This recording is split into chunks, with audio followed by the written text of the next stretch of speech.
Okay, welcome everyone. Let's dive right in. Glad to be here. Today we're really digging into one particular source, the book Kalki The Awakening. And we're really laser focusing on the question it raises. Why Kalki and why now? Why does this source argue the world needs Kalki right at this moment? Yeah, it's a big question. The book, it kicks off by framing history differently than maybe we usually think about. How so? Well, it argues history isn't just a straight line upwards, progress. Right, not just linear. Exactly, it's more cyclical, rhythms of growth, then maybe decay, big steps forward. Followed by periods of imbalance. That's the key word the source uses, right? Imbalance. Yes, definitely. And the book connects that idea, that cycle, directly to now. It basically says, look around, the signs are there. We're in one of those imbalance phases. And it's pretty specific about those signs. It doesn't really pull punches. No, it doesn't. What does it point to? Things like the deep divisions we see everywhere, polarizing communities, nations. Yeah, you feel that. And corruption too, right? That creeping sense that trust is eroding. And environmental issues, the book frames them as a sign of disconnection from the planet itself. And inequality, that widening gap. The source seems to paint this picture of a world struggling internally. Pulled in different directions. Yeah, exactly. Pulled between, say, unity and division, compassion and greed, maybe. Balance and chaos. Okay, so if history is cyclical and we're in this imbalanced phase, then the need for Kalki, according to the source, comes precisely because things have swung too far off center, too far from harmony. Kalki is the corrective force then. That's how it's presented, the necessary counterforce. In a world obsessed with the material, maybe forgetting deeper values. Or where power, as the book puts it, silences wisdom.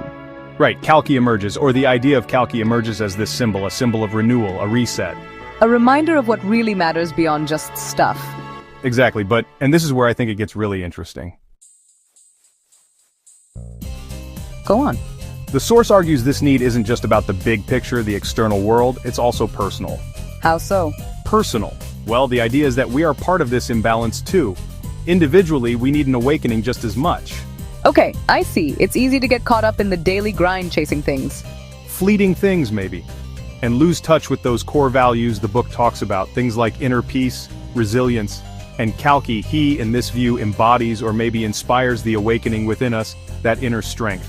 The courage and clarity to face things, both personal stuff and the bigger picture. Exactly, leading to a life with maybe a clearer purpose. That's the idea presented. So it's a dual need then, according to this source. The world needs this balancing force. To avoid sliding further into chaos, yeah. Individuals need this principle, this awakening, to reconnect, find their footing. Whether you see Kalki as a literal future person or some cosmic energy. Which raises a fascinating point the book implies, doesn't it? Or maybe the potential within people, courage, compassion, right? However you interpret it, the source positions the idea of Kalki's arrival or the need for as a call to action for everyone. A call to shift direction away from fragmentation towards integration, harmony. That seems to be the core message distilled from the source, yes. Okay, so let's summarize that central idea we've pulled from Kalki, the awakening. Sure. The need for Kalki, as the book presents it, stems directly from this perceived global imbalance, division, corruption, environmental stress, inequality, all those signs we talked about. Yeah, and Kalki represents, in a sense, the force needed for a correction, for renewal, a reminder of deeper values. But crucially, it's also personal. It speaks to our own ability, our own power for inner change. Awakening that strength, finding purpose, even when things outside feel chaotic. So I guess the final thought maybe for you listening is to consider this. How does that idea of Kalki resonate? Whether you view it as something external coming. Or as that potential for courage and compassion that's already here, maybe latent within us. Right.